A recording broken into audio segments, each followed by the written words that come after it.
Hello, in this video I'm going to show you how to use Stable Diffusion to make book covers. See the links in the description. First we need some sample pictures from Stable Diffusion. It shouldn't take you more than 10 minutes to get something to work with. I'll put the text prompts I used in the description. I'm going to use Krita to edit the pictures, but the basic tools that come with most photo editing software should be good enough for what we need. Just use the magic wand tool to select areas of similar colours and simply cut them out of the picture. Then use the eraser tool to carefully remove the rest. Remember to zoom into the photo and make the tool smaller to remove the fine detail. Save your images as PNG files to save the background transparency.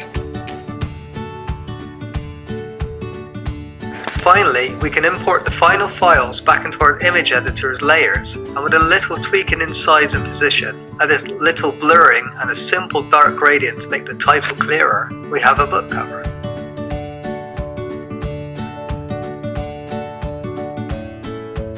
Thanks for watching. Look out for more videos.